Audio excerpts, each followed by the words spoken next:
Hello student, आज का जो टॉपिक मैं डिस्कस करूंगा वो टॉपिक आपका मल्टीप्लेक्सर है। तो सबसे पहले जो चैनल है आरजे इन्फिनिटी लूप, उसको आप सब्सक्राइब करना ना भूलें। अगर वीडियो आपको अच्छा लगे तो सब्सक्राइब जरूर करें और शेयर जरूर करें, क्योंकि सब्सक्राइबर जरूरी है। आज का टॉपिक जो मैं स्टार्ट करूंगा वो आपका है मल्टीप्लेक्सर। आज का जो टॉपिक है वो आपका है मल्टीप्लेक्सर। सबसे पहले प्रीवियस वीडियो में मैंने बताया है कि सर्किट जो होगा वो आपका दो पार्ट में होगा। First is the combinational circuit and second is the sequential circuit.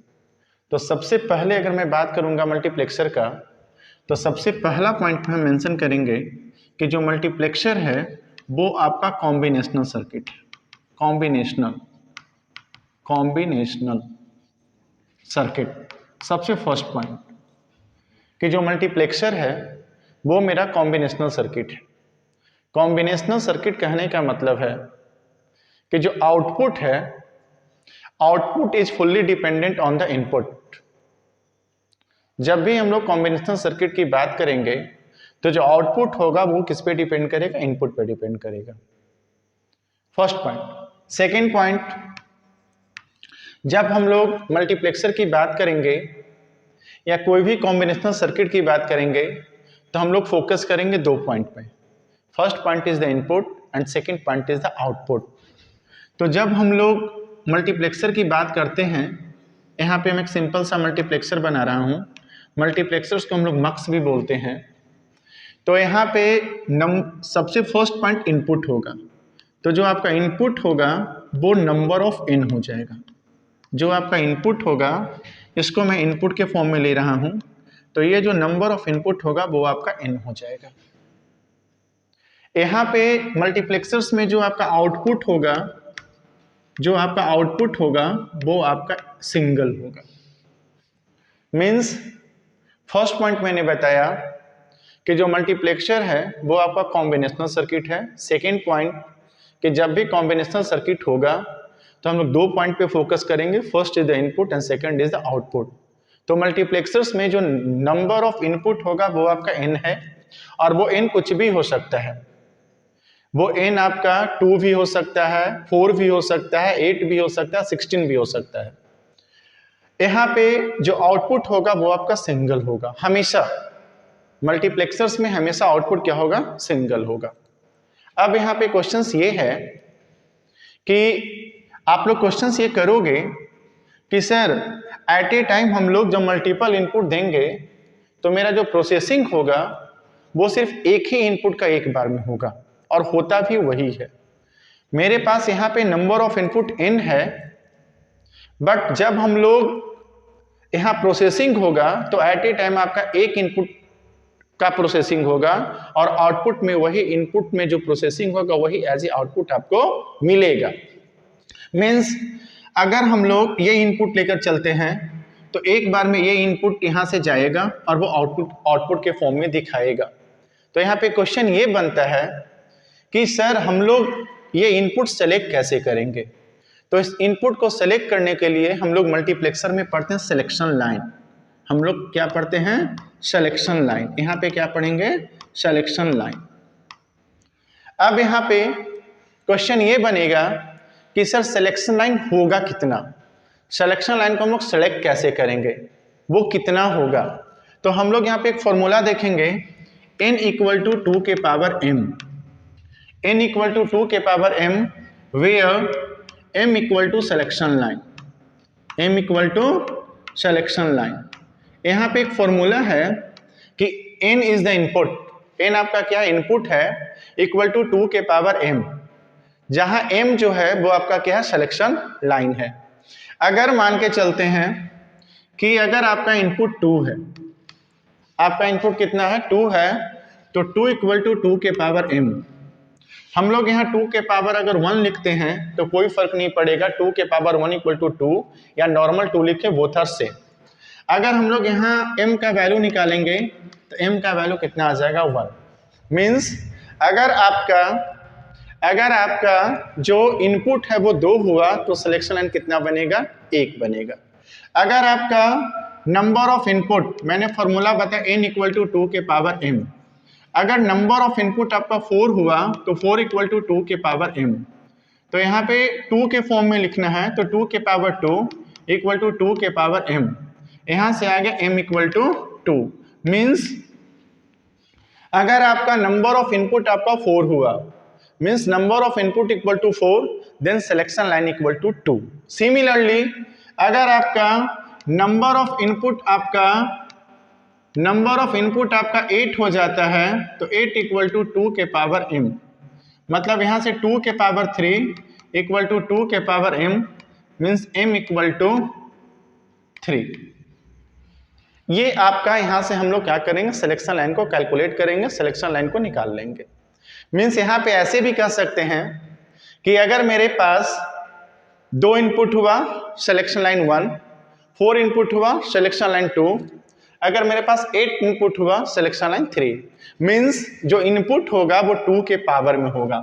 Means अब यहाँ पे हम मेंशन करेंगे कि जो इनपुट होगा वो आपका 2 के पावर n हो जाएगा, 2 के पावर n। मीन्स अब यहाँ पे n इक्वल टू कुछ भी ले सकते हैं, 0, 1, 2, आगे हम लोग ऐसे बढ़ते जाएंगे। when the value of n equal to 0, then the input equal to 2 के पावर 0, 1। अगर n का वैल्यू 1 होगा तो 2 के पावर 1 इक्वल टू 2। मीन्स हम लोग जो जनरली स्टार्ट करते हैं वो n का वैल्यू 1 से स्टार्ट करते हैं। n का वैल्यू कहाँ से स्टार्ट करेंगे, 1 से। तो 2 के पावर 1, नंबर ऑफ इनपुट कितना हो जाएगा, 2। और जब आपका इनपुट 2 होगा तो सिलेक्शन लाइन कितना हो जाएगा, 1। n का वैल्यू जब 2 देंगे तो number of input equal to 4, n का वैल्यू 3 देंगे तो number of input equal to 8, n का वैल्यू 4 देंगे तो number of input equal to 16। Means हमेशा जो इनपुट होगा वो 2 के पावर में ही होगा, और जो आपका आउटपुट हो जाएगा वो हमेशा क्या आएगा, 1 आएगा। मल्टीप्लेक्सर में हमेशा क्या आएगा, 1 आएगा। First thing. थर्ड पॉइंट में यहाँ पे आपका होगा कि सर इसका एप्लीकेशंस कहाँ है, हम लोग मल्टीप्लेक्सर का यूज कहाँ पे करते हैं, मल्टीप्लेक्सर का यूजेज कहाँ पे, इसका एप्लीकेशंस कहाँ पे है। तो सबसे पहला जब हम लोग एनालॉग टू डिजिटल कन्वर्टर करते हैं, जब हम लोग एनालॉग टू डिजिटल कन्वर्ट करेंगे तब हम लोग किसका यूज करेंगे, मल्टीप्लेक्सर्स का वहां पे यूज किया जाएगा। जो आपका मेमोरी का पार्ट होता है, मेमोरी ऑर्गेनाइजेशंस, एड्रेसिंग का पार्ट जो होता है, वहां पे भी जो यूज होता है वो आपका क्या होता है, मल्टीप्लेक्सर होगा। अब इसमें हम लोग देखते हैं 2x1 मल्टीप्लेक्सर। 2x1 मल्टीप्लेक्सर, मैंने बताया कि मल्टीप्लेक्सर्स को हम लोग मक्स से भी रिप्रेजेंट करते हैं। ध्यान दीजिएगा, यहाँ पे 2x1 कहने का मतलब ये है कि आपका इनपुट जो होगा वो 2 होगा, यहाँ पे जो इनपुट होगा वो 2 होगा, और आउटपुट जो होगा वो आपका कितना होगा, 1 होगा। आउटपुट क्या होगा, 1 होगा। हम यहाँ पे लिख देते हैं 2x1 मार्क्स, 2x1 मार्क्स। अब यहाँ पे अभी मैंने बताया कि नंबर ऑफ इनपुट आपका 2 है, नंबर ऑफ इनपुट कितना है, 2 है। तो अभी मैंने बताया कि जो आपका सिलेक्शन लाइन होगा वो कितना होगा, 1 होगा। मैंने यहाँ से 1 ले लिया सिलेक्शन लाइन, इसका वैल्यू मैंने दे दिया S0, इनपुट का वैल्यू मैंने दे दिया I0, और दूसरा इनपुट मैंने दे दिया I1, और आपका जो आउटपुट है जो 1 आया उसका वैल्यू मैंने दे दिया y। अब इसका हम लोग ट्रूथ टेबल बना लेते हैं। सबसे पहला काम हम लोग क्या करते हैं, इसका ट्रूथ टेबल बना लेते हैं, सबसे पहला काम। तो यहाँ पे आपका जो सिलेक्शन लाइन है वो आपका कितना है, सिंगल है। चलिए अब यहाँ पे क्वेश्चंस होगा कि सर मेरे पास 2 इनपुट है I0 और I1, कौन सा इनपुट को हम लोग सेलेक्ट करेंगे कि आउटपुट मुझे बाय के फॉर्म में मिलेगा। दोनों इनपुट एक बार में सेलेक्ट नहीं होगा, जब भी हम लोग सेलेक्ट करेंगे तो एज एक इनपुट हम लोग सेलेक्ट करेंगे। तो कौन से इनपुट को सेलेक्ट करेंगे कि आउटपुट मुझे बाय मिलेगा, हम लोग उसको सेलेक्ट करने के लिए हम लोग यूज करते हैं सिलेक्शंस लाइन। हम लोग यहाँ पे ले लेते हैं, आपका एक सिलेक्शंस लाइन है और यहाँ पे आपका जो वैल्यू है, और जब एक सिलेक्शन लाइन होगा S0 तो इसका वैल्यू हो जाएगा, एक वैल्यू आपका 0 हो जाएगा और दूसरा वैल्यू आपका क्या हो जाएगा, 1 हो जाएगा। First thing. अब यहाँ पे एक नॉर्मल में एग्जांपल से यहाँ पे बता रहा हूँ। अगर जैसे मेरे पास यहाँ पे दो इनपुट है, first input is the I0, second input is the I1। यहाँ से मैंने सिलेक्शन लाइन ले लिया S0 और आपका जो आउटपुट है वो आपका यहाँ से क्या आ रहा है, Y आ रहा है। अगर आपका S0 का वैल्यू 0 है, फर्स्ट थिंग, अगर आपका X0 का वैल्यू क्या है, 0 है, तो उस 0 पे आपका इनपुट क्या जाएगा, I0। उस पे आपका इनपुट क्या जाएगा, I0। तो जब I0 इनपुट जाएगा तो यहाँ से आपका इसका प्रोसेसिंग होगा और आउटपुट के फॉर्म में क्या निकलेगा, Y निकलेगा। दूसरी वैल्यू S0 का दो वैल्यू होगा, 0 और 1। जब S0 का वैल्यू 1 जाएगा तो ये यहाँ से आपका इनपुट नहीं जाएगा, इनपुट के फॉर्म में कौन जाएगा, I1 जाएगा और अब यहाँ से इसका प्रोसेसिंग होगा और आउटपुट के फॉर्म में क्या निकलेगा, Y निकलेगा। उसी को हम लोग यहाँ पे क्या करेंगे, आपको ट्रूथ टेबल के फॉर्म में क्या करेंगे, कैलकुलेट करेंगे। तो ध्यान दीजिएगा, यहाँ से S मैंने ले लिया और S का दो वैल्यू होगा, फर्स्ट वैल्यू इज द 0 और सेकंड वैल्यू इज द क्या हो जाएगा, 1। अभी मैंने बताया कि S का दो वैल्यू होगा, आपका 0 और 1 हो जाएगा। चलिए, यहाँ पे दो इनपुट है, फर्स्ट इनपुट आपका क्या है, I0 और सेकंड इनपुट आपका क्या है, I1। मेरे पास दो इनपुट है, एक इनपुट आपका क्या है, I0 और दूसरा इनपुट आपका क्या है, I1। जब हम लोग S का वैल्यू 0 कर रहे हैं तो किसको सिलेक्ट कर रहे हैं, I0 को, तो ये वैल्यू आपका हो जाएगा 1 और ये वैल्यू क्या हो जाएगा, 0। सिमिलरली जब S का वैल्यू 1 कर रहे हैं तो I0 का वैल्यू हो जाएगा 0 और I1 का वैल्यू हो जाएगा 1। जब हम लोग Y के फॉर्म में कैलकुलेट करेंगे, आउटपुट के फॉर्म में कैलकुलेट करेंगे, जब हम लोग Y के फॉर्म में कैलकुलेट करेंगे तो यहाँ से Y का वैल्यू यहाँ से हो जाएगा S का बार। S का बार जो मैंने सिलेक्शन लाइन लिया है, अगर आपको S0 लिखना है तो आप यहाँ पे S0 पे मेंशन कर सकते हैं। तो सबसे पहला वैल्यू हो जाएगा S0 का बार और यहाँ से हम लोग देखेंगे किसको मैंने सेलेक्ट किया था, I0 को, तो यहाँ से हो जाएगा I0 प्लस, जब यहाँ पे देखेंगे, यहाँ पे सेकंड में मैंने किसको सेलेक्ट किया, I1 को, तो यहाँ से हो जाएगा S0। यहाँ से क्या हो जाएगा, S0 और यहाँ से जो वैल्यू हो जाएगा वो क्या हो जाएगा, I1 हो जाएगा। ये मेरा फाइनल क्या निकला, Y का वैल्यू निकला। अब यहाँ पे एक चीज और भी आप कंसीडर कर सकते हैं, इनेबल। अगर आपको इनेबल लेने की इच्छा तो आप इनेबल से भी इसको कंसीडर कर सकते हैं। इनेबल कहने का मतलब क्या है कि अगर आपका इनेबल का वैल्यू 0 रहेगा तो कोई भी इनपुट आपका नहीं जाएगा और आउटपुट के फॉर्म में कुछ भी नहीं मिलेगा। ये तभी पॉसिबल है जब इनेबल का वैल्यू 1 हो रहा है। तो इनेबल आप कंसीडर करके भी बना सकते हैं, विदाउट इनेबल भी कंसीडर करके बना सकते हैं, उससे कोई फर्क आपको नहीं पड़ेगा। अब आइए, जब ये हो गया तो हम लोग इसका देखते हैं। मेरा वैल्यू आ गया y इक्वल टू S0 का बार I0 प्लस S0 और I1। अब इसका हम लोग सर्किट डायग्राम बनाते हैं। सर्किट डायग्राम हम लोग यहाँ पे देख लेते हैं कि इसका सर्किट डायग्राम कैसे बनेगा। मेरे पास यहाँ से तीन वैल्यू है, S0, I0 और I1।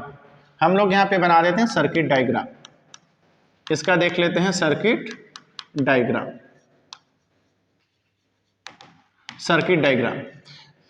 सबसे पहला मेरे पास तीन वैल्यू आया। फर्स्ट वैल्यू इज द जो मेरा सिलेक्शन लाइन है S0, सेकेंड आपका है I0 और थर्ड आपका क्या है I1। सबसे पहला है S0 का बार। हम लोग यहाँ से क्या करेंगे, इसका नॉट निकाल देंगे। ये हो गया S0 का बार।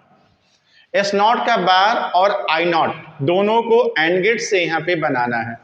तो पहला हो गया S0 का बार और दूसरा I0, दोनों को हम लोग क्या करेंगे, एक एंड गेट से क्या करेंगे, बना लेंगे फर्स्ट।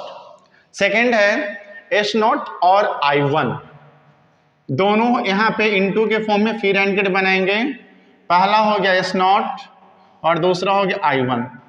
ये दोनों वैल्यू बन गया।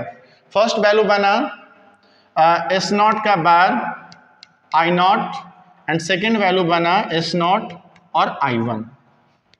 दोनों को यहाँ पे बीच में प्लस किया गया। प्लस कहने का मतलब कि दोनों को हम लोग ऑर गेट से यहाँ पे क्या करेंगे, ऐड कर देंगे।